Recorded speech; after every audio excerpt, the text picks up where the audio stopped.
Buenas noches a todos los presentes. Nos hemos reunido hoy no para discutir sobre religiones organizadas o dogmas de fe, sino para abordar la interrogante más antigua y fundamental de la razón humana, el origen y la naturaleza de nuestra realidad. La premisa de hoy es clara.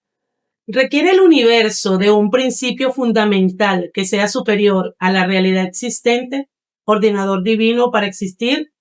¿O es el cosmos un sistema autosuficiente regido por leyes físicas que no necesitan de una hipótesis sobrenatural? Para este ejercicio dialéctico, contamos con dos posturas contrapuestas. A mi derecha, Juan Pablo, defendiendo la postura monista, basada en Plotino, que defiende un orden superior a la realidad. A mi izquierda, Alexis, defendiendo la postura atea y científica, quien sostendrá la suficiencia del universo material, apoyándose en la física moderna, la cosmología y la lógica racional. Las reglas son simples, muchachos. Se exige rigor intelectual, respeto absoluto por el oponente y apego estricto a los tiempos asignados. No buscamos ganadores, buscamos claridad. Fase 1. Damos inicio a la primera fase. Cada participante tendrá un máximo de 5 minutos para construir su caso y presentar sus argumentos fundamentales. En esta etapa, no se permiten interrupciones. Por protocolo de debate, la carga de la prueba inicial recae en la postura afirmativa, quien afirma la existencia de la entidad. Tiene usted la palabra para presentar la tesis del monismo. Vale, muchas gracias. Mi nombre es Juan. Antes de comenzar me gustaría aclarar que el 1, como se entiende como principio absoluto, no es un ente. Así que en este caso, cuando me refiero al 1, no estaría hablando de un ente, sino algo anterior al ente que hace posible que el ente pueda ser. Pero sí sería un principio totalmente infinito, supremo y rebosante de ser, que sería lo que hace posible que el ente pueda existir. Ahora bien, el sistema que uso es el de Plotino para argumentar la existencia de lo que nosotros conoceríamos como Dios,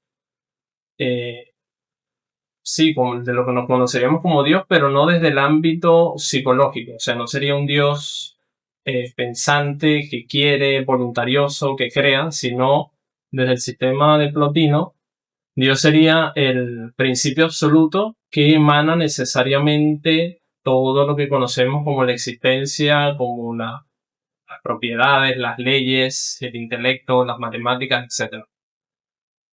Muy bien.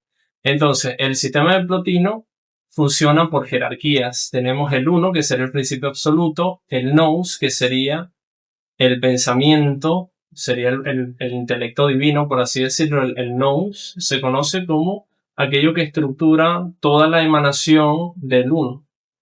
Luego del nous tendríamos el alma del mundo, que se conocería como el universo en el conjunto de sus partes. Y por último tendríamos la materia, que sería prácticamente la ausencia de ser.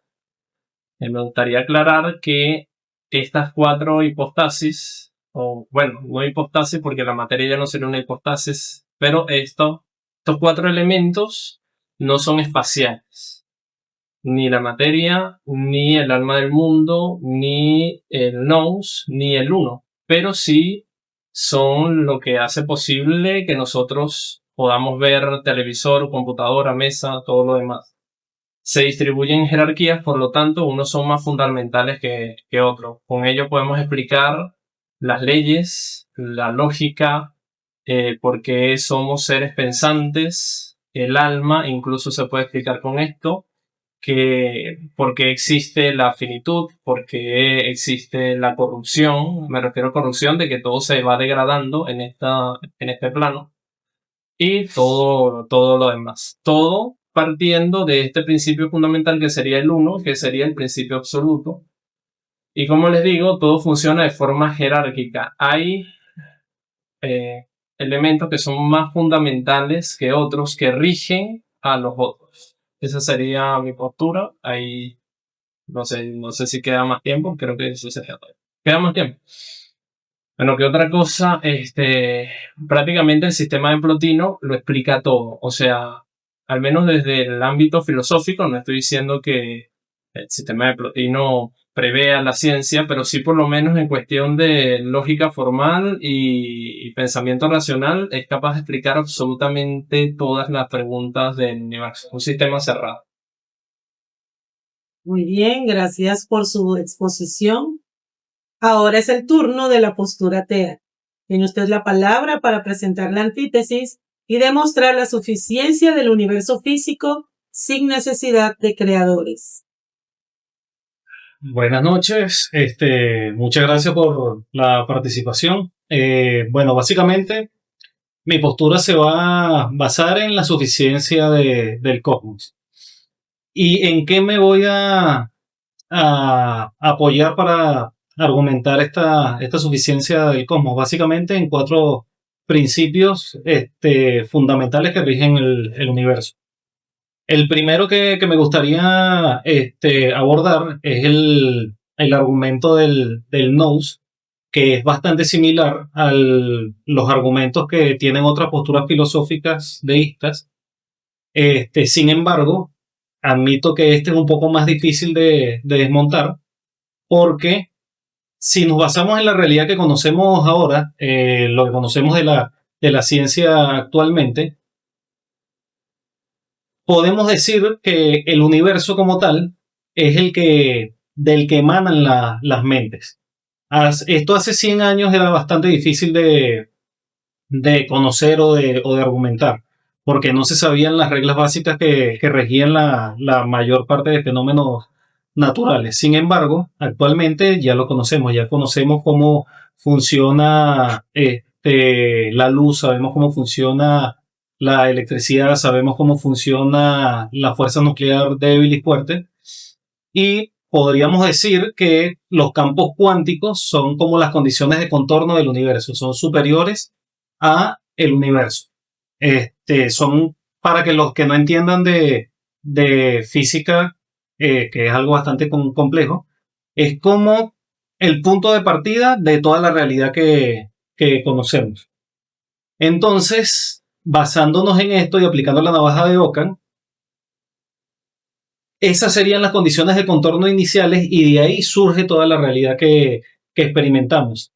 Entonces, decir que hay algún tipo de entidad o de mente que es anterior a esos campos resulta no solamente engorroso, lo cual ya trastoca lo que sería la navaja de Ockham, sino que también comenzaría a generar contradicciones, ya que estaríamos diciendo que intrínsecamente se necesitaría algo anterior a esos campos cuánticos para que dieran pie a la formación de ese nous o de esa mente.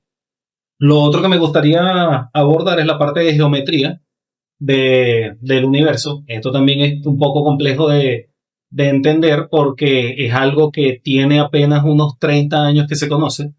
Hasta hace unos 20, 30 años se creía que el universo podría ser o finito o infinito. Si el universo era infinito, entonces no se podría decir que el universo tendría una frontera como tal, sino que se extendía, como lo dice la palabra, de forma indefinida a lo largo de todo el tejido de espacio-tiempo. Sin embargo, actualmente hay una hipótesis que es la más aceptada en el mundo científico, pero que a su vez es bastante compleja, y es que el universo es finito, pero sin embargo no tiene una frontera definida.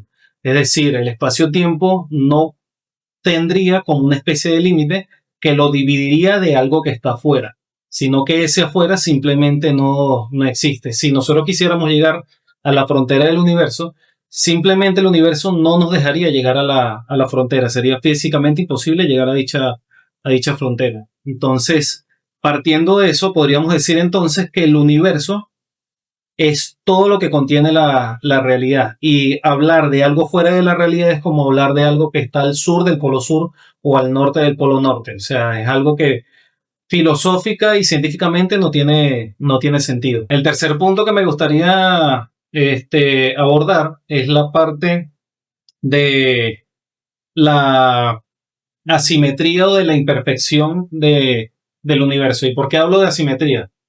Básicamente porque estamos aquí, la realidad misma existe debido a una pequeña simetría que hubo al principio de toda la realidad. Eso, como dije anteriormente, hace unos 50 años no se tenía conocimiento. Y es que para los que no conocen, el universo existe debido a que en su fase primordial hubo una pequeña diferencia entre la cantidad de materia y antimateria que se crearon al momento del Big Bang. Si partimos de un universo o de una creación plenamente perfecta, el hecho de que existe esa pequeña asimetría o esa pequeña imperfección genera muchas contradicciones, y es que estamos hablando de que se necesitaría una imperfección inicial en un sistema que de base debería ser perfecto para que pueda existir la realidad. Entonces, ¿estamos viviendo en un universo imperfecto de base, o es que necesitamos de imperfecciones para poder existir? A eso es lo que me refiero con que sería algo bastante problemático para un postulado monista o deísta, mejor dicho. Sin embargo, para un punto de vista plenamente científico o ateo, eso no generaría ningún problema, porque significa únicamente que la existencia requiere de imperfecciones, y el hecho de que exista la existencia es una evidencia de dicha imperfección. Y el último argumento que me gustaría tomar es la parte de lo que sería el motor o la causa fundamental. Y este es el argumento que más me gusta, porque es el que suele refutar la mayoría de postulados que requieren de una especie de causa primordial, ya que mucha gente o la mayoría de las personas entienden lo que es entropía como simplemente desorden. Sin embargo, la entropía meramente físico-científica no quiere decir desorden, sino que quiere decir un punto de equilibrio. Para que lo entiendan de una forma más fácil, imagínense una pelota que parte de un punto elevado y llega a un valle. Cuando la pelota llega a ese valle y se estabiliza, la pelota está en su punto de mínima energía. Eso es lo que significa entropía básicamente. Todas las cosas en el universo, en la realidad, tienden a buscar su punto de mínima energía para lograr establecerse. El universo, a sus inicios, tenía una entropía mínima, y se supone que el fin del universo, o una especie de Big Crunch o de muerte térmica del universo, sería específicamente el punto de entropía máxima de todo el sistema. ¿Y qué sucede con esto? El hecho de que existan formas de vida no son necesariamente violaciones de la entropía, sino todo lo contrario. Las formas de vida son la manera más eficiente que tiene el cosmos para aumentar la entropía, ya que somos simplemente máquinas de gastar energía de forma ultra ineficiente, y es como una especie de herramienta que tiene el universo para aumentar la entropía. Y esto sería todos los argumentos, los 4 argumentos más potentes que tengo para establecer mi postura. Ok, perfecto. Muy buenas las participaciones de ambos. Hemos escuchado las tesis centrales y el campo de batalla intelectual ha sido trazado. Vamos a pasar entonces a la fase 2. Esta fase tiene que ver con la refutación. El objetivo aquí no es repetir sus argumentos, sino desmantelarlos, cuestionar o falsear los puntos específicos presentados por su oponente hace unos minutos. Comenzamos nuevamente con la postura monista. Tienes 3 minutos para responder a los argumentos científicos y lógicos presentados por la contraparte. Vale. Muy bien, el primero que me gustaría abordar, bueno, lo de la infinitud del universo, o sea, es un argumento que no toca básicamente el sistema que yo abordo. Si es infinito, o es finito, no, o sea, no sería algo. Ahora, lo que sí tocaría sería si el universo es eterno o es finito en la cuestión de su existencia, ¿no? Porque creo que cuando se habla de infinitud se habló del despliegue del universo, pero no se habló nunca si el universo es eterno como tal, que siempre va a existir, o si se va a acabar. Aunque al final sí se tocó lo de la muerte térmica, así que supongo que el interlocutor, ¿verdad? Defiende que sí el universo se va a acabar. Entonces, lo de la navaja de Ockham. Esto es interesante, porque se habla de los campos cuánticos, ¿no? Lo que me gustaría tocar allí sería que precisamente la teoría de los campos cuánticos supone que hay múltiples campos cuánticos ya dados. Básicamente lo que el argumento del nous sería aquello que ordena todos los campos cuánticos en lo inteligible, porque ¿qué son los campos cuánticos? Son información, son un montón de ecuaciones vivas, así lo dice la ciencia, ¿verdad? Que de alguna forma vibran y esas vibraciones hacen que el campo cuántico se excite y es lo que vemos como lo que sería la materia, lo físico, vaya. Son muchos campos cuánticos. Eso no va de acuerdo con la navaja de Ockham porque la navaja de Ockham dice que deben ser lo menor posible. En este caso, si los campos cuánticos están ordenados por el nous y el nous los abarca, sería una sola cosa que compone toda la multiplicidad de los campos cuánticos. Sería bastante interesante añadir que así como tenemos los campos cuánticos que excitan la materia, también, esto es una hipótesis, pero entra dentro del nous, deberían entrar también los campos cuánticos inteligibles del pensamiento, véase, por ejemplo, el número 7, ¿dónde está? Porque el campo cuántico ya me está hablando de que hay números, de que hay fórmulas de alguna forma vivas que hacen que se excite el campo cuántico, ¿no? Ocasionando lo que vemos como la materia, que sería una excitación del campo. ¿De dónde vienen las fórmulas? ¿De dónde vienen los números? Porque todo se remite a un principio lógico. Todo eso entra dentro del sistema de Plotino.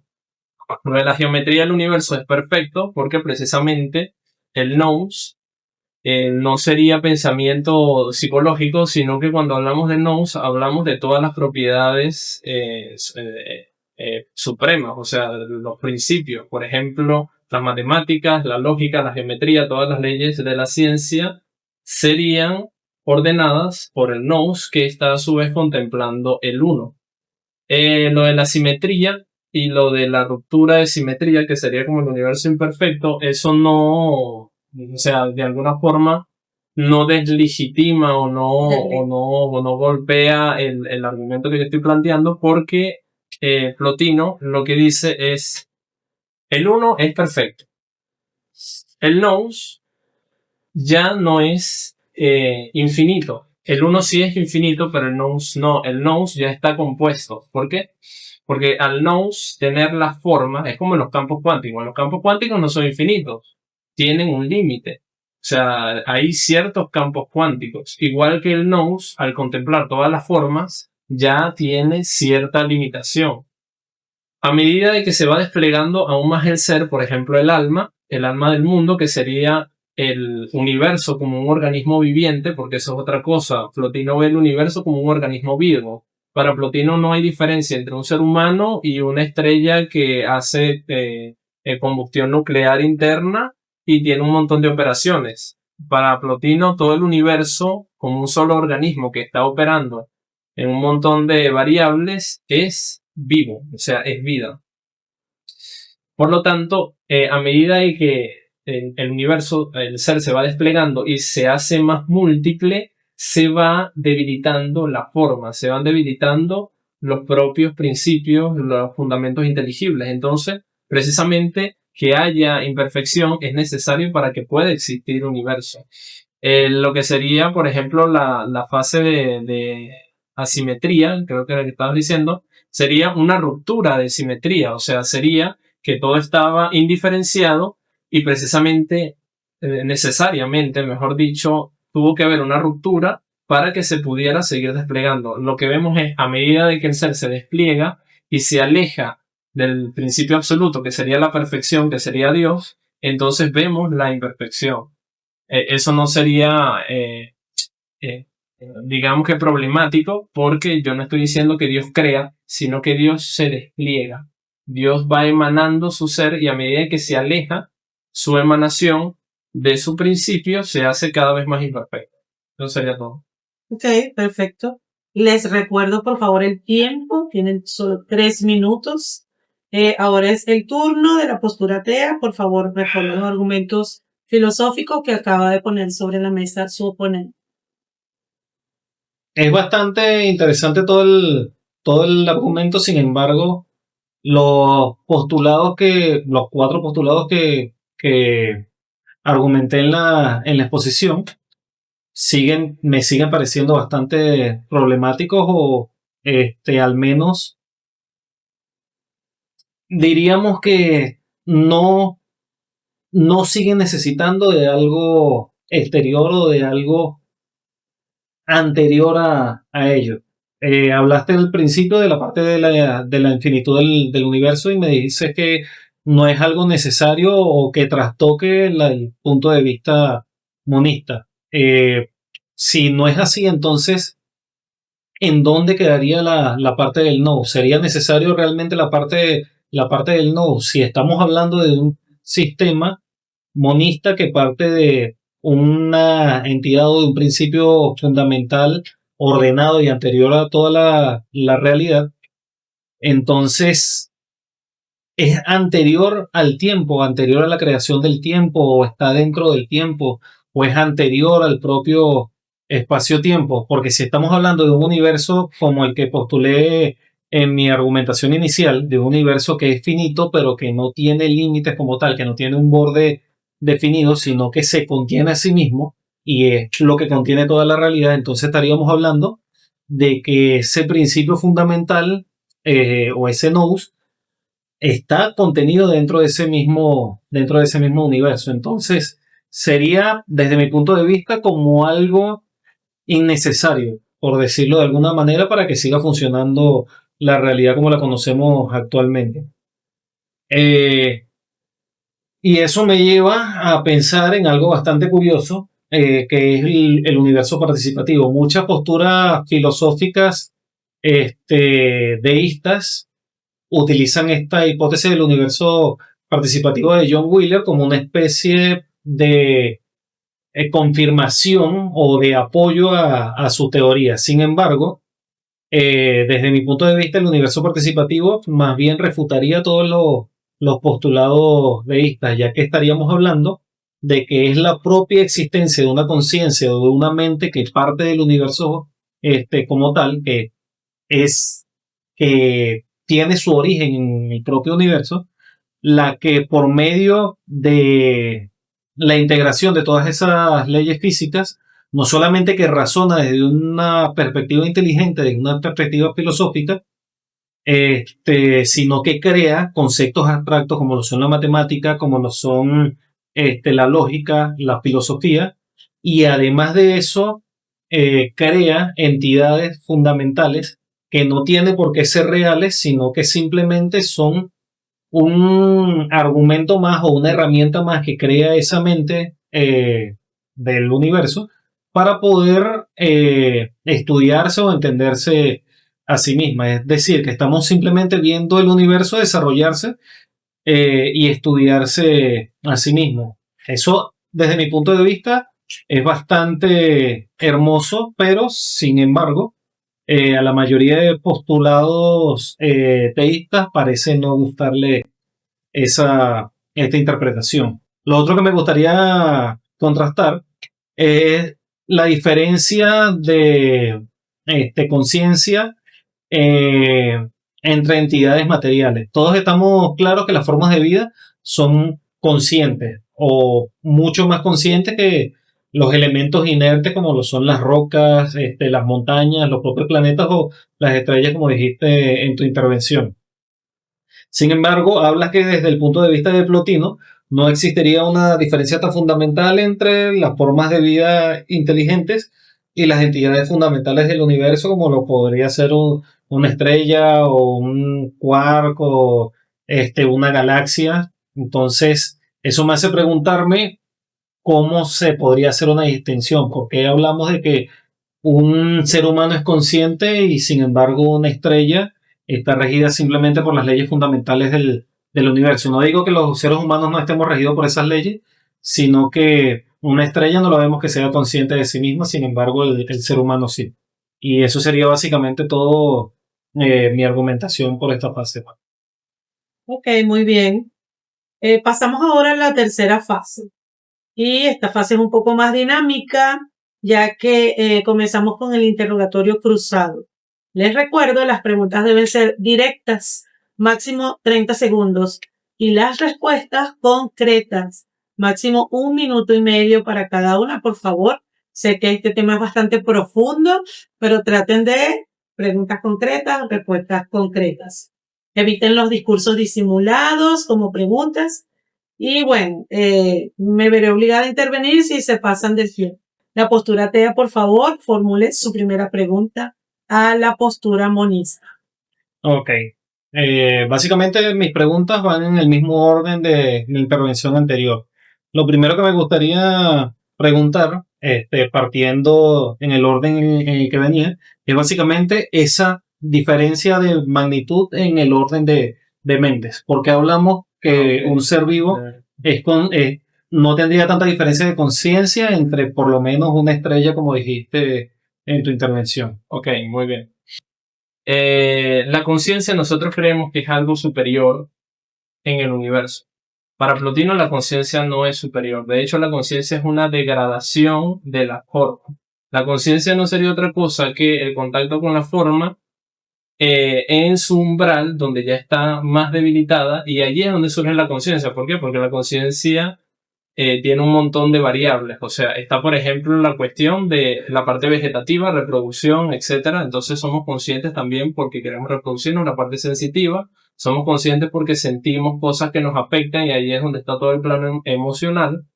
La parte racional, que sería la que busca la lógica, y la parte intelectiva, que ya sería prácticamente leyes del universo, principios absolutos, constantes, etcétera.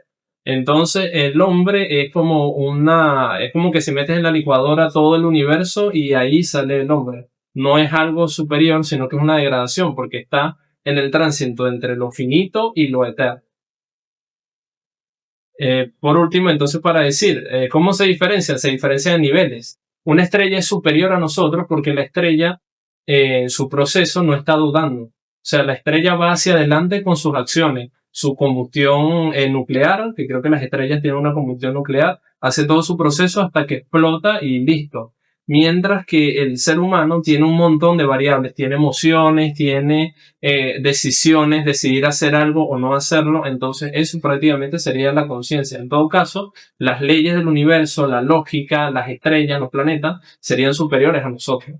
Así que eso es la diferenciación de los niveles. No es que la vida sea igual en todo sentido, pero todos estamos vivos, solo que nos distinguimos en niveles de complejidad o no complejidad. Y valga la redundancia, la complejidad sería lo inferior y la no complejidad sería lo superior. No dudar de la, básicamente.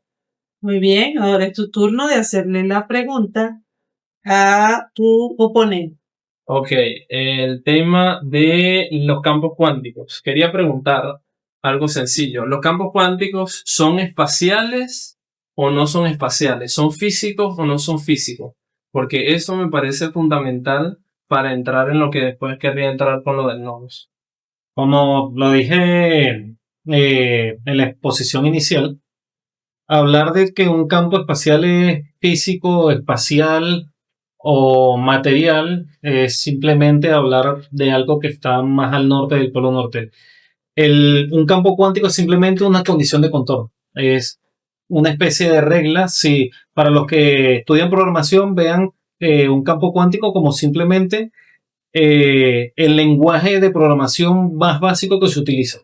Es decir, si están programando en Python, el campo cuántico sería el lenguaje C++, que es una estructura básica de Python, o si quieren irse más allá, un lenguaje binario estilo el que utiliza el procesador a nivel de kernel. Es decir, no es algo físico como tal, sino que de esa condición de contorno de esa malla, por decirlo así, porque decirle malla también es contradictorio para los que no estudian la parte de la física de partículas o la física cuántica.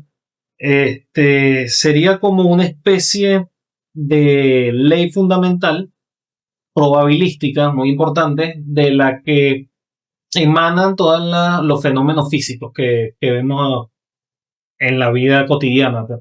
Es decir, cuando vemos que un electrón se mueve, cuando vemos que un fotón interactúa con la materia, estamos simplemente viendo excitaciones de esos campos cuánticos. Como digo, no son materiales, no son espaciales, sino que de ellos es que nace el espacio-tiempo y la materialidad como tal. Perfecto. Tu siguiente pregunta para la postura monista. Ok, lo siguiente que me gustaría preguntar sería lo de la infinitud del universo. Que sería básicamente lo primero que pregunté. Si estamos hablando de que el hecho de que el universo sea infinito o finito no afecta desde el punto de vista monista de Plotino, entonces ¿dónde existiría el Nous? ¿Estaría contenido dentro del propio universo? ¿Sería anterior al universo en cuanto a tiempo?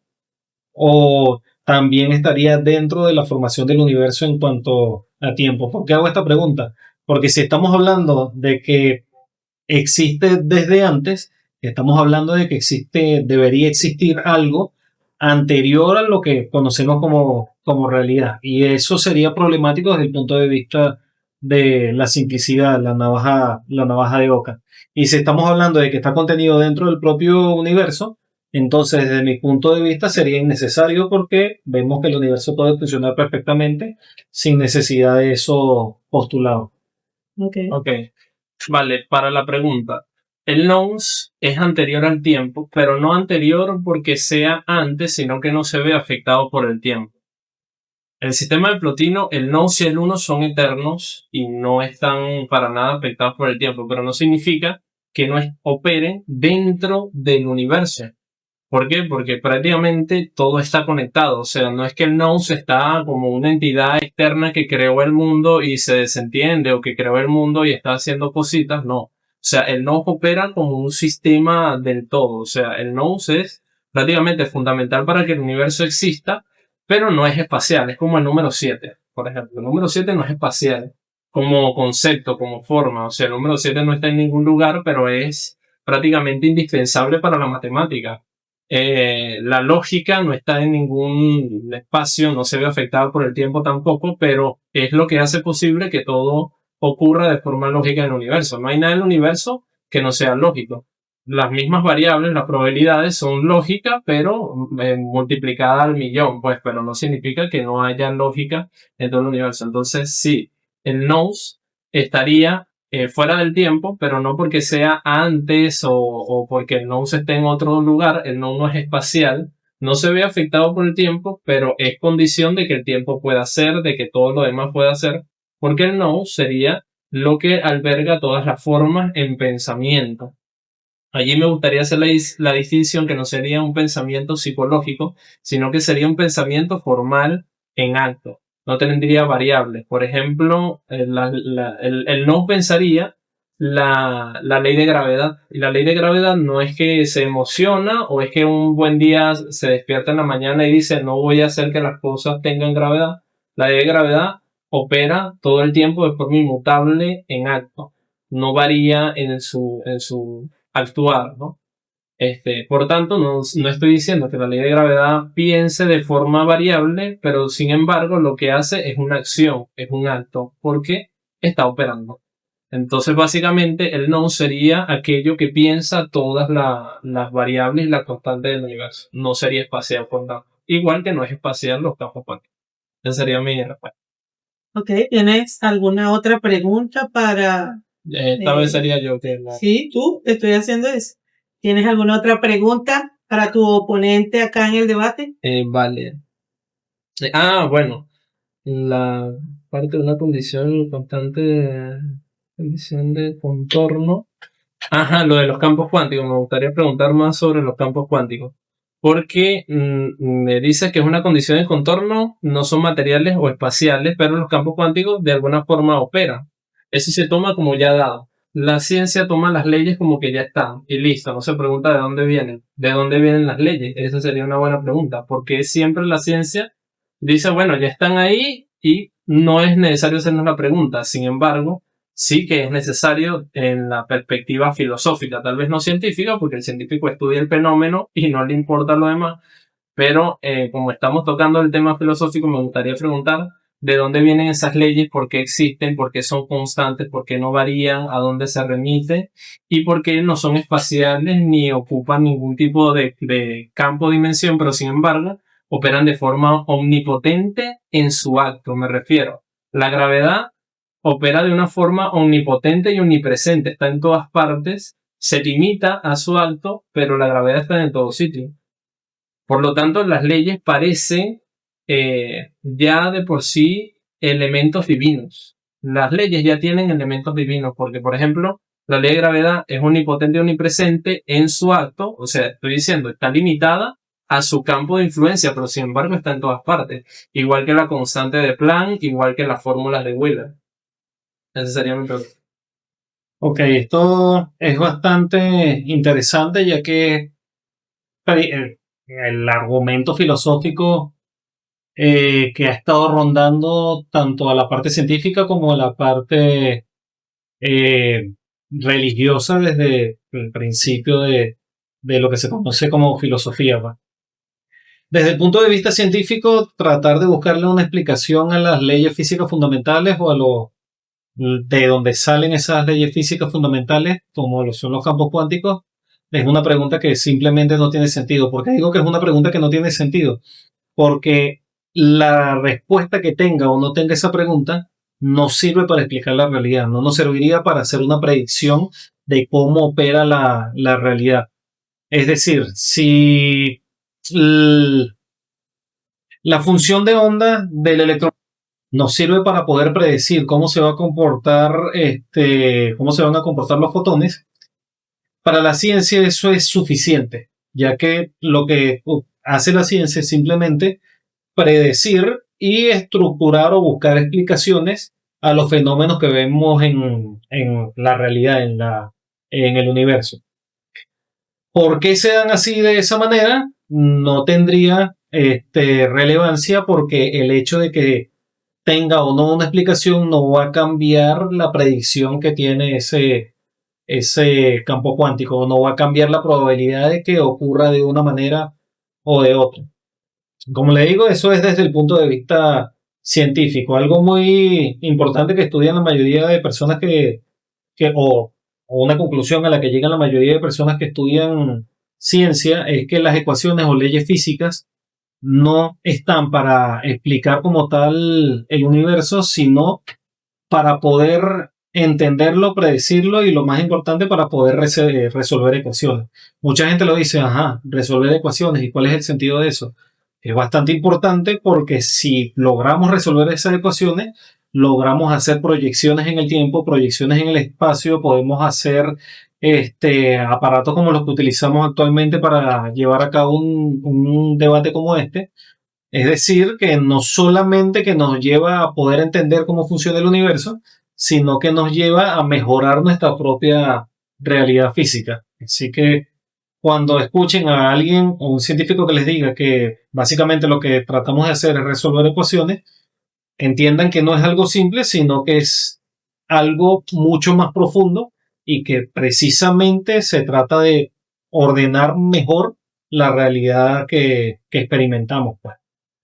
Así que mi respuesta sería que básicamente tratar de encontrarle una respuesta o una explicación no tendría sentido como tal desde el punto de vista científico. Ok, muy bien. ¿Tienes alguna otra pregunta para tu oponente?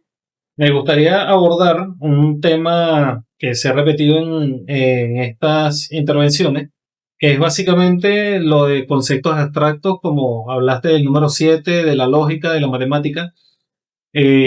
Hablas que esos conceptos son fundamentales del universo. O sea, son como pilares de la realidad como tal, si no me equivoco. Sin embargo, desde el punto de vista de la ciencia, y como hablé del universo participativo, son simplemente herramientas que tiene el mismo universo para entenderse o explicarse a sí mismo.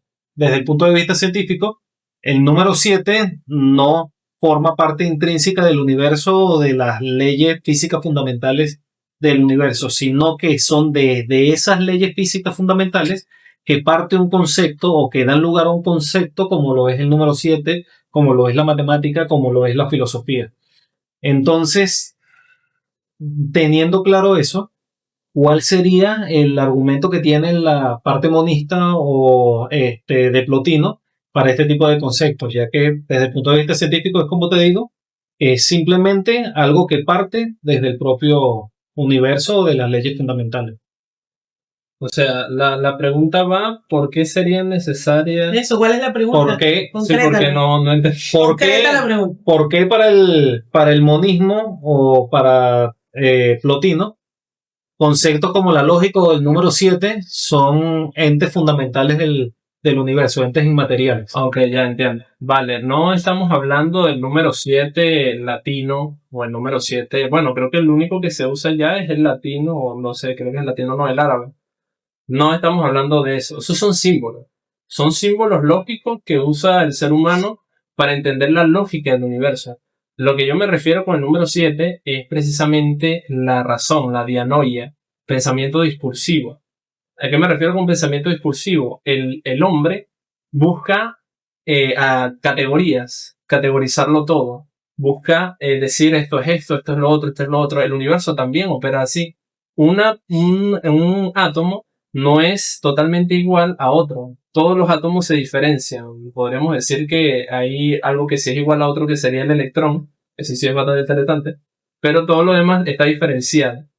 Aunque parte de un mismo concepto, una misma masa de conjunto, como lo diría la ciencia, todo se diferencia. Asimismo, hace el hombre con todo lo demás de la dianoia, pues que sería el pensamiento discursivo. Entonces, por tanto, las matemáticas no es que son indispensables, pero sin embargo son una herramienta simbólica, porque los números y las fórmulas y todo son símbolos lógicos que parte de la lógica que es anterior a nosotros, porque la lógica del universo no la inventamos nosotros, el universo ya es lógico. Por tanto, el hombre, como es parte del universo, puede usar esa lógica y descubrir esa lógica, valga la redundancia, ¿no?, que tiene el universo. Entonces, no estoy diciendo que el número 7 o las matemáticas sean indispensables, pero sin embargo, la lógica es intrínseca del universo. No podríamos entender el universo sin la lógica, y el universo mismo no podría existir sin esa lógica que lo rige, que es lo interesante, porque la lógica rige el universo. Ajá. Vamos a cerrar con esta última pregunta. Tienes tu derecho. Vale, la última pregunta sería, ¿nosotros entendemos al hombre como parte del universo? Porque creo que sería bastante, no sé cómo decirlo, excluir al hombre del universo, ¿no? El hombre es parte del universo. Ahora, que no sea el centro del universo, yo estoy totalmente de acuerdo con eso, de que el hombre no es indispensable ni es el centro, pero sin embargo forma parte. Ahora, si el hombre forma parte y el hombre es un animal que busca sentido a las cosas, podríamos decir que la búsqueda de sentido no es importante. Tal vez para la ciencia no, porque no le da datos, pero sin embargo, la búsqueda de sentido sí ayuda a que el hombre pueda comprender su estado en el mundo y pueda comprender incluso el sentido que tiene el propio universo. Porque muchos argumentos científicos materialistas dicen el ser humano es el universo haciéndose consciente. Muy bien, si es el universo haciéndose consciente, entonces el propio universo tiene sentido de las cosas. No simplemente es, sino que debe haber una búsqueda de sentido. Entonces mi pregunta sería, ¿es la búsqueda de sentido importante para entender el universo en el conjunto de sus partes? Yo diría que la búsqueda de sentido no solamente que es importante, sino que es fundamental para que el universo pueda entenderse a sí mismo. Entendamos lo que estoy tratando de decir, valga la redundancia, como el hombre, que es parte del universo, que es básicamente el universo, tratando de explicar por qué suceden las cosas. Básicamente sería, no necesitaría nada exterior al universo, sino que todo partiría desde el universo. Y únicamente la distinción fundamental que quiero hacer también con lo que hiciste en la respuesta anterior es que el postulado científico con el postulado de Plotino que estoy viendo, básicamente lo único que se diferencian es que esos principios o esas definiciones fundamentales dice que son anteriores a la propia existencia, el propio universo. A la propia existencia física, diría. Y desde el punto de vista científico estaríamos hablando de que parten de la existencia física inmaterial. O sea, las podemos ver porque existe esta realidad física material. Si fuera otra realidad, o no existiría o no sería posible que el universo se pueda estudiar a sí mismo, o simplemente sería inviable una realidad como la que conocemos. O sea, no veo que sea necesario que sea anterior, sino que simplemente es algo que parte de las condiciones de contorno iniciales que dieron lugar a este universo, a este cosmos. Muy bien, hemos llegado a la etapa final. En este punto está prohibido introducir nuevos argumentos o datos que no se hayan discutido previamente. Este tiempo es para sintetizar su posición y explicar por qué su visión de la realidad es la más coherente ante la evidencia presentada hoy. Es tiempo de las conclusiones. Comenzamos con el postulante del monismo. Vale.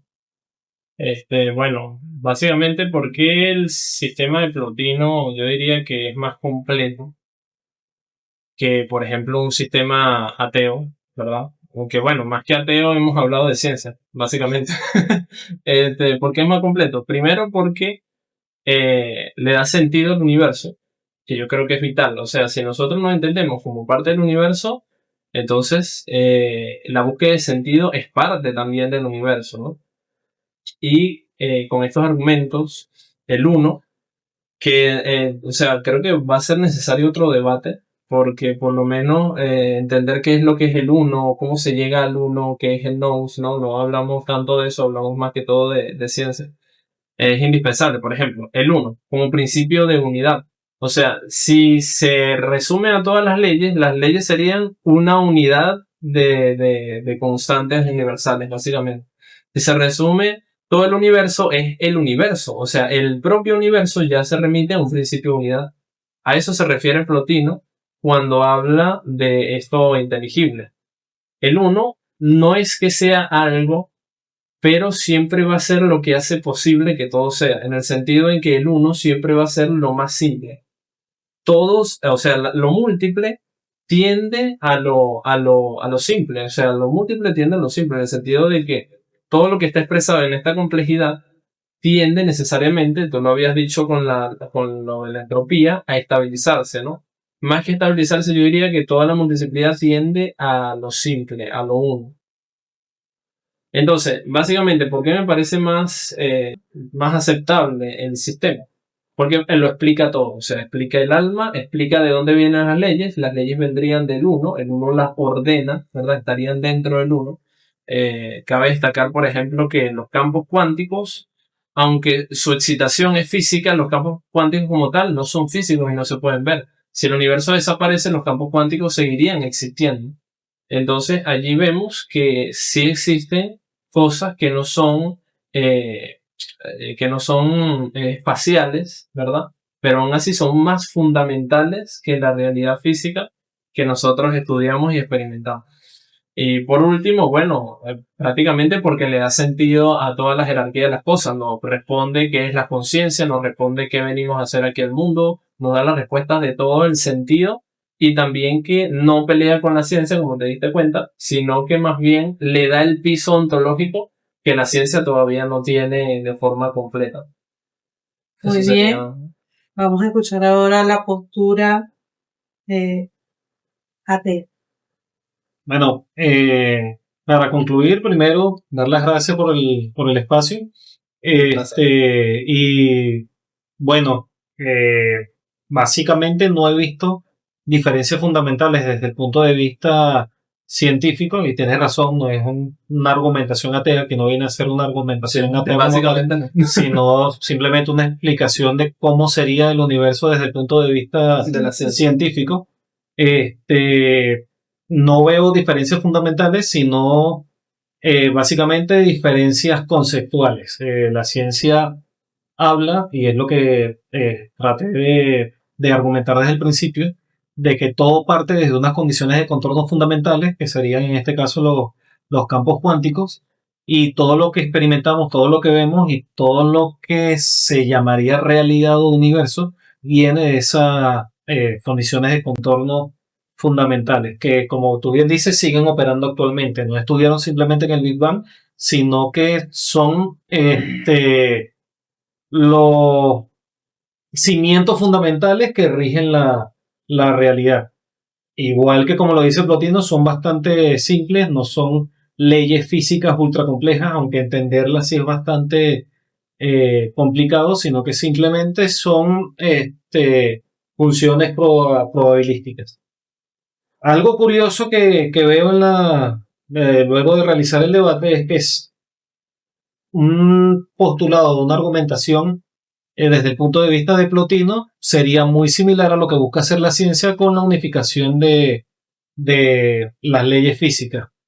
Es decir, si la ciencia logra obtener una teoría fundamental, como sería la teoría de cuerdas o una teoría del todo, llámese gravedad cuántica o lo que sea, estaríamos encontrando algo similar a lo que habla la filosofía de Plotino, que es encontrar ese ente o esa cosa fundamental, que en este caso sería un campo fundamental, un campo cuántico fundamental desde el que emanan el resto de campos cuánticos, y de esa manera encontrar una especie de explicación primera para el resto de las leyes físicas o de los fenómenos físicos y cuánticos que observamos en la realidad. Para la ciencia eso simplemente sería encontrar nuevamente un elemento que actualmente desconocemos, y entiendo, no sé si sería así desde el punto de vista de Plotino, sería simplemente encontrar el principio fundamental o la manera en la que opera el universo desde un nivel de jerarquía superior. Pues. Sí. No lo veo tan complicado, sino que lo veo simplemente un poco más engorroso, y me sigue pareciendo la parte científico, el postulado científico, mucho más simple, pero cada quien con su postura, y sí me agradaría la cuestión de hacer un debate más adelante, sí, pero enfocándonos más hacia la parte de la mente. Pues. Muchas gracias. Muchas gracias, un placer. Muy bien, con esto concluimos el debate. Hemos navegado desde la metafísica de Plotino hasta los campos cuánticos, desde la entropía hasta la evolución divina. Agradecemos a ambos participantes por su preparación y agudeza mental. Y a todos los que nos están escuchando, gracias por su atención. Que cada uno se lleve estas ideas y continúe el debate en su propia mente. Buenas noches, muchas gracias.